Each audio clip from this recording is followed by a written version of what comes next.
नमस्कार, स्वागत है आप सभी लोगों का चंदोला क्लासेस में। पिछली वीडियो में हम लोगों ने एक कम्प्रीहेंसिव क्वेश्चन लिया था। इस वीडियो में भी हम लोग एक कम्प्रीहेंसिव क्वेश्चन को लेंगे और इस कम्प्रीहेंसिव क्वेश्चन में कुछ ट्रीटमेंट्स रखेंगे, जैसे रिजर्व का, वर्कमैन कंपनसेशन का, इस तरीके के कुछ ट्रीटमेंट हैं। उन ट्रीटमेंट्स को भी इस क्वेश्चन में लेंगे।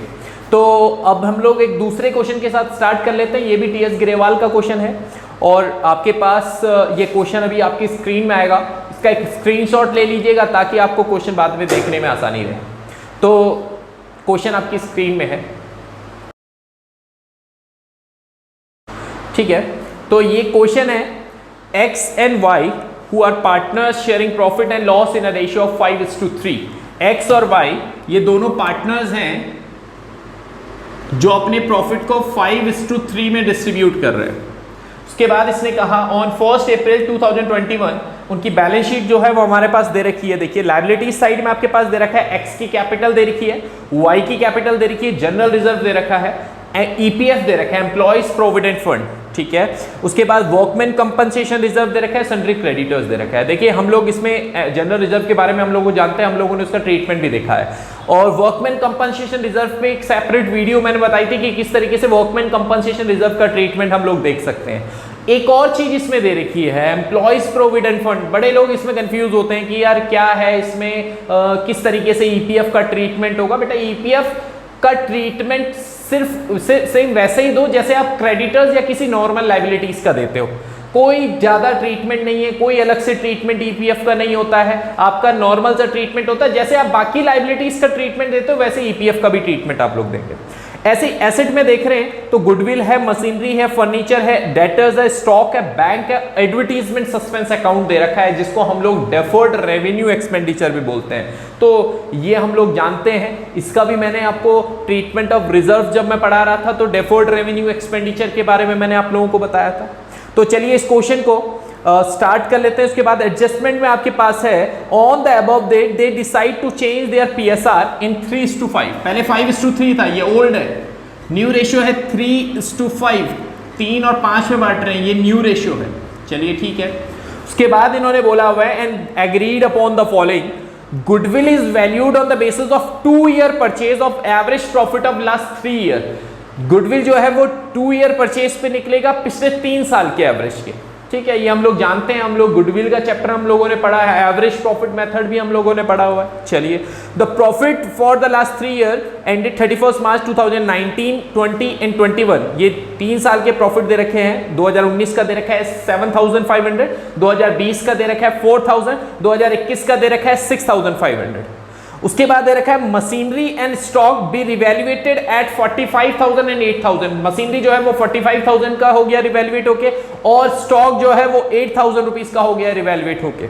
Okay, claim on account of workman compensation is 6,000 rupees. जो वर्कमैन कंपनसेशन पे क्लेम आ रहा है वो 6,000 रुपए का आ रहा है। देखो वर्कमैन कंपनसेशन हम लोगों ने पढ़ा था, उस पर हम लोगों ने एक वीडियो भी देखी थी और वहां पे ये भी देखा था कि क्लेम का ट्रीटमेंट कैसे होता है। तो अभी इस क्वेश्चन में देखेंगे कि अकाउंट में हम लोग, जब हम लोग अकाउंट बना रहे हैं, पार्टनर्स कैपिटल अकाउंट बना रहे हैं, तो ये क्लेम का ट्रीटमेंट किस तरीके से होता है। Prepare revaluation account, partners capital and balance sheet. हम लोगों को रिवैल्यूएशन बनाना है, पार्टनर्स कैपिटल बनाना है और बैलेंस शीट बनानी है। तो ठीक है, ये हमारे पास नॉर्मल सा क्वेश्चन। तो सबसे पहली चीज हम लोगों को क्या कैलकुलेट करना है, ये आपके पास ओल्ड और न्यू रेशियो दे रखा है। तो सबसे पहले हम लोग सैक्रिफाइसिंग रेशियो यहाँ पे कैलकुलेट कर लेते हैं। सैक्रिफाइसिंग रेशियो का फॉर्मूला होता है old ratio minus new ratio, old ratio minus new ratio. तो x का ओल्ड रेशियो है 5/8, न्यू रेशियो है 3/8, तो ये आ जाएगा 2/8 का।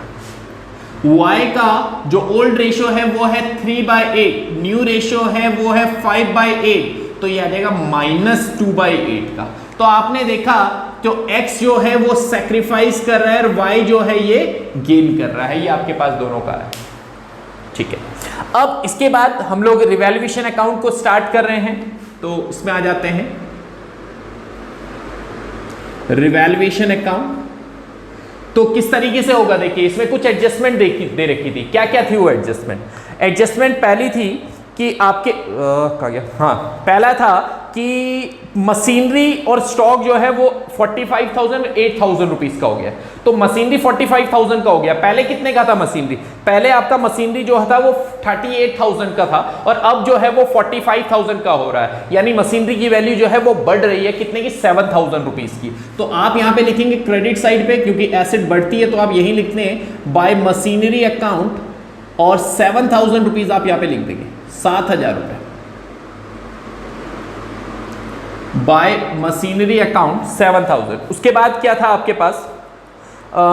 स्टॉक जो है वो 8,000 रुपीज का हो गया। पहले कितने का था स्टॉक? 7,000 रुपीज का, और स्टॉक जो है 8,000 का हो गया, यानी 1,000 रुपए का स्टॉक जो है वो बढ़ गया। तो स्टॉक की वैल्यू बढ़ गई तो आप यहां पे क्रेडिट साइड पे लिख देंगे बाय स्टॉक कितने का बढ़ गया? 1,000 रुपीज, 1,000 रुपए का स्टॉक जो है वो इंक्रीज हो गया। तो ये दो चीजें हम लोगों ने डाल दी। उसके बाद आपके पास और क्या क्या दे रखा है? Claim on account of workman compensation 6,000 रुपए, 10,000 रुपए का रिजर्व बना हुआ था और 6,000 रुपए क्लेम आया।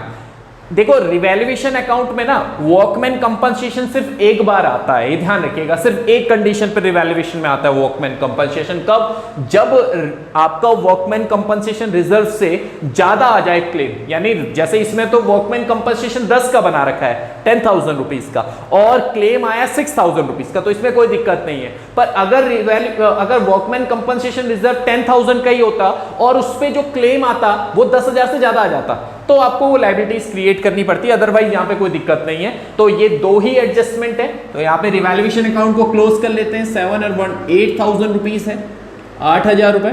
और उसके बाद आप यहां पे प्रॉफिट कैलकुलेट कर लेंगे। टू प्रॉफिट एक्स और वाई कितने का आ रहा है? 8,000 रुपए का आ रहा है, और इसको ओल्ड रेशियो में बांटेंगे 5:3 में, तो इसको मिल जाएगा 5,000 रुपए और इसको मिल जाएगा 3,000 रुपए का। ये प्रॉफिट आपने डिस्ट्रीब्यूट कर दिया। इसके बाद हम लोग स्टार्ट करेंगे अपना पार्टनर्स कैपिटल अकाउंट। तो पार्टनर्स कैपिटल अकाउंट जैसे हम लोग स्टार्ट करते हैं तो सबसे पहली चीज हमें क्या डालनी होती है? Opening capital. तो ओपनिंग कैपिटल को डालेंगे, यहां आ जाएगा बाय बैलेंस बीडी। कितना कितना है एक्स और वाई का ओपनिंग कैपिटल? एक्स की ओपनिंग कैपिटल है 52,000 रुपीज की, 52,000 रुपए, और वाई की है 54,000 रुपीज का। ये आपने ओपनिंग कैपिटल डाल दिया। उसके बाद आपको ये देखना है क्या रिवैल्यूएशन में प्रॉफिट हुआ था कि लॉस। आपने देखा रिवैल्यूएशन में प्रॉफिट हुआ था 8,000 रुपए का, तो वो रिवैल्यूएशन का प्रॉफिट है तो आप क्रेडिट साइड में डाल दोगे by revaluation account. Revaluation account कितने का? आपका 8,000 रुपए का प्रॉफिट था, जिसमें 5,000 एक्स का था और 3,000 वाई का था। तो एक्स के उसमें लिख दीजिए 5,000 और वाई के उसमें लिख दीजिए 3,000 रुपये। ये रिवैल्यूएशन है। उसके बाद और आपके पास क्या क्या है आप उसमें देखिए। अपने जो पुरानी बैलेंस शीट है उस बैलेंस शीट को अगर आप देखोगे तो आपके पास जनरल रिजर्व दे रखा है 4,800 रुपए, 4,800 रुपीज का। तो आप जनरल रिजर्व को यहां पे डिस्ट्रीब्यूट कर लेंगे बाय जनरल रिजर्व। जनरल, तो ये इसको आप डिस्ट्रीब्यूट कर लोगे अपने ओल्ड रेशियो में 5:3 में, तो ये आ जाएगा कितने का? 3,000 रुपीज और 1,800 रुपीज का जनरल रिजर्व आपने डिस्ट्रीब्यूट कर दिया। उसके बाद अगर आप क्वेश्चन पे आए, बैलेंस शीट पे आए, तो वो आपके पास दे रखा है ईपीएफ दे रखा है, वो तो नहीं आएगा। वर्कमैन कंपनसेशन रिजर्व, ये बड़ा इंपॉर्टेंट है, 10,000 रुपीज का है और क्लेम आ रहा है 6,000 पे। तो आपने ध्यान देना है कि वर्कमैन कंपनसेशन रिजर्व आपके पास है 10,000 रुपीज का। इसमें जो क्लेम आ गया, यानी किसी वर्कर पे चोट लगी होगी, उसने 6,000 रुपए का क्लेम मांग लिया, तो कितने रुपए बच गए? 4,000 रुपीज बच गया। ये अनक्लेम्ड अमाउंट है। तो जो अनक्लेम्ड है उसको तो आप डिस्ट्रीब्यूट कर लोगे, क्योंकि जो क्लेम्ड अमाउंट है तो वो आपकी लायबिलिटीज में आएगा बैलेंस शीट में, पर जो ये अनक्लेम्ड अमाउंट है 4,000 रुपीज, ये बढ़ जाएगा एक्स और वाई के बीच में। किस रेशियो में? ओल्ड रेशियो में 5:3। तो 2500 रुपए और 1,500 रुपए, 25 और 1,500 रुपीज यहाँ पे आ जाएगा वर्कमैन कंपनसेशन रिजर्व का 2,500 और 1,500 रुपए। उसके बाद और क्या है आपके इसमें पुरानी बैलेंस शीट में एसेट साइड पे हम लोगों ने देखा था एडवर्टीजमेंट सस्पेंस, यानी डिफर्ड रेवेन्यू एक्सपेंडिचर 800 रुपए का था। इसको भी आप यहां डेबिट में डिस्ट्रीब्यूट कर लोगे, ठीक है। तो यहां पे आ जाएगा टू एडवर्टीजमेंट सस्पेंस अकाउंट। 800 रुपए का था, ओल्ड रेशियो में बांटोगे तो 500 रुपए एक्स का हो जाएगा और 300 रुपए हो जाएगा वाई का। इसके बाद और तो कुछ है नहीं, हम लोगों ने बैलेंस शीट की सारी चीजें डाल दी और अब हमने इसमें जो डालना है वो है ट्रीटमेंट ऑफ गुडविल। तो ट्रीटमेंट ऑफ गुडविल में क्या होता है, हम लोगों ने देखा था गेनिंग पार्टनर देता है किसको, सैक्रिफाइसिंग पार्टनर को। तो गेनिंग पार्टनर कौन है, वाई। गेनिंग पार्टनर कौन है, वाई। तो वाई यहां पे देगा किसको, एक्स को। वाई यहां पे देगा पैसा किसको, एक्स को। कितने रुपए देगा, तो वो फर्म की गुडविल पे होगा। अब वो फर्म की गुडविल हमने कैलकुलेट करनी है। उसने कहा है कि गुडविल को जो है वो आपने कैलकुलेट करना है। तो कैसे कैलकुलेट करोगे, उसने बोला है गुडविल जो है वो 2 ईयर परचेज है एवरेज प्रॉफिट के लास्ट 3 ईयर के, ठीक है। तो गुडविल का जो फॉर्मूला एवरेज प्रॉफिट में होता है वो होता है average profit multiply by number of purchase year. Average profit multiply by purchase year लिख रहा हूं मैं डायरेक्टली, ठीक है। Number of purchase year, average profit को नंबर ऑफ परचेज ईयर के साथ आपने मल्टीप्लाई करना है। आपके पास एवरेज प्रॉफिट नहीं दिया, एवरेज प्रॉफिट आपको कैलकुलेट करना है। नंबर ऑफ परचेज ईयर दिए हुए हैं कितने, 2। नंबर ऑफ परचेज ईयर 2 दिया हुआ, पर एवरेज प्रॉफिट नहीं दे रखा। तो आप जब एवरेज प्रॉफिट को निकालते हो तो एवरेज प्रॉफिट का फॉर्मूला होता है total profit upon number of year. Total profit upon number of years. तो टोटल प्रॉफिट कितना, जो पिछले 3 साल का टोटल प्रॉफिट है। तो पिछले 3 साल का प्रॉफिट क्या क्या दे रखा है, पिछले 3 साल का प्रॉफिट है आपके पास क्वेश्चन में 7,500, 4,000 एंड 6,500। 7,500, 4,000 एंड 6,500, इनको प्लस करना है, डिवाइड करना है 3 से। तो ये आ जाएगा आपके पास 7 4 11, 12 और 6 18,000, 18,000 डिवाइडेड बाय 3। तो कितना आ रहा है, 6,000 रुपीज का। डायरेक्टली लिख देते हैं कितना, 6,000 रुपीज, 6,000 रुपए का आपके पास एवरेज प्रॉफिट आ रहा है। तो अब एवरेज प्रॉफिट निकल गया, नंबर ऑफ परचेज ईयर कितना था, 2। तो 6,000 जो कि आपने अभी एवरेज प्रॉफिट निकाला मल्टीप्लाई बाय 2, आपका गुडविल की जो वैल्यू आ गई वो आ जाएगी 12,000 रुपए। जो गुडविल की वैल्यू आ जाएगी वो आ जाएगी 12,000 फर्म की गुडविल। तो इस क्वेश्चन में आपको फर्म की गुडविल कैलकुलेट करनी पड़ी। लास्ट क्वेश्चन में आपके पास कैलकुलेट नहीं करनी पड़ी थी, क्वेश्चन में मिल गया था। बहुत सारे क्वेश्चन में आपके पास गुडविल की वैल्यू दी हुई होती है, बट इस क्वेश्चन में हमें गुडविल की वैल्यू निकालनी पड़ी। कितनी है, 12,000 रुपए गुडविल की वैल्यू है। तो इस बेस पे आप x और y की अमाउंट निकालोगे कि जो ये आपका y है ये गेन कर रहा है और x जो है वो सैक्रिफाइस कर रहा है। तो y कितना अमाउंट पे करेगा x को, तो y जो अमाउंट पे करेगा वो फर्म की गुडविल पे होगा बेस। तो फर्म की गुडविल थी 12,000 रुपए और y कितना गेन कर रहा था, 2/8 का, 2/8 का। तो ये आ जाएगा 3,000 रुपीज। y का अमाउंट कितना आ जाएगा, 3,000। और x का भी सेम वैसे ही होगा। x जो है 12,000 रुपए मल्टीप्लाई बाय 2/8 का सैक्रिफाइस कर रहा था, तो इसके अमाउंट में भी आ जाएगा 3,000 रुपीज। यानी y के अकाउंट से पैसा कटेगा कितना, 3,000 रुपीज, और x के अकाउंट में आप क्रेडिट कर दोगे 3,000। यही तो होता है treatment of goodwill. Gaining partner account debit, जो गेनिंग पार्टनर है उसको डेबिट करते हैं उसके अकाउंट को टू सैक्रिफाइसिंग पार्टनर, और सैक्रिफाइसिंग पार्टनर के अकाउंट को क्रेडिट कर दिया जाता है, ठीक है। तो गेनिंग पार्टनर को आपने क्या करना है, डेबिट करना है। तो गेनिंग पार्टनर कौन है, y। तो y को डेबिट कर लीजिए, y के अकाउंट को क्या कर लेंगे, डेबिट कर लेंगे, कितने का, 3,000 रुपीज। और x के अकाउंट को क्रेडिट कर लेंगे 3,000 रुपीज। x के अकाउंट को क्या कर लेंगे, क्रेडिट कर लेंगे 3,000 रुपीज, ठीक है। तो y को आपने डेबिट कर लिया, x को क्रेडिट कर लिया, नाम दूसरे का आएगा। y को डेबिट किया, नाम x का आएगा, 2x अकाउंट, पैसा कहां गया, x के अकाउंट में गया।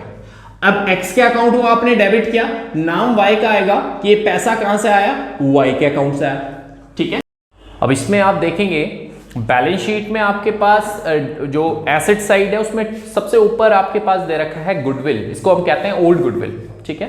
तो ये डेबिट बैलेंस है, तो इसको आप यहां पार्टनर्स कैपिटल के डेबिट साइड में बांट देंगे, ओल्ड रेशियो में ये इसको डिस्ट्रीब्यूट करेंगे। ध्यान रखिएगा इसमें और जो नई गुडविल है इनमें डिफरेंस होता है, ठीक है। तो आप इसको लिखेंगे to goodwill account, to goodwill account कितने का है, 8,000 रुपए का, और उसको डिस्ट्रीब्यूट कर दीजिए आप 5:3 में। तो 5,000 रुपए का ये हो जाएगा और 3,000 रुपए का इसका आ जाएगा। इसके बाद क्लोजिंग कर दीजिएगा अपने पार्टनर्स कैपिटल अकाउंट की।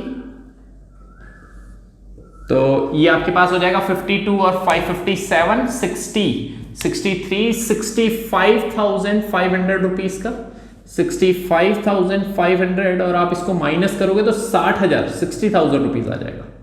और ये आ जाएगा 54, 57, 58, 59, 60,300, 60,300, इसको माइनस करोगे 60, 54,000, 54,000 रुपए।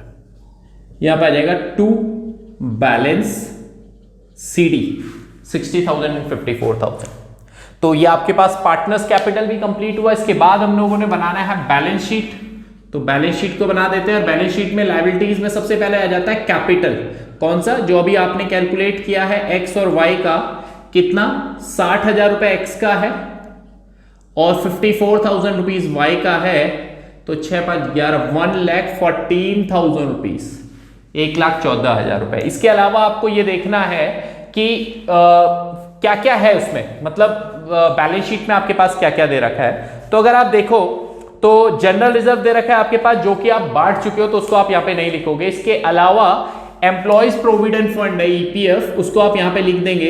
एम्प्लॉयज प्रोविडेंट फंड है आपके पास 1,000 रुपए का, तो चेंज तो हुआ नहीं है, ये 1,000 का रहेगा। उसके अलावा वर्कमैन कंपनसेशन फंड दे रखा है, तो वर्कमैन कंपनसेशन फंड कितने का था? 10,000 रुपए का। और 6,000 पे क्या आ गया था आपके पास? ये क्लेम आ गया था 6,000 पे, और फिर बाकी 4,000 तो आप डिस्ट्रीब्यूट कर रखे हैं, पर जो 6,000 जिस पे क्लेम आया था उसको आप यहां पे लिखेंगे वर्कमैन कंपनसेशन क्लेम, कितने का?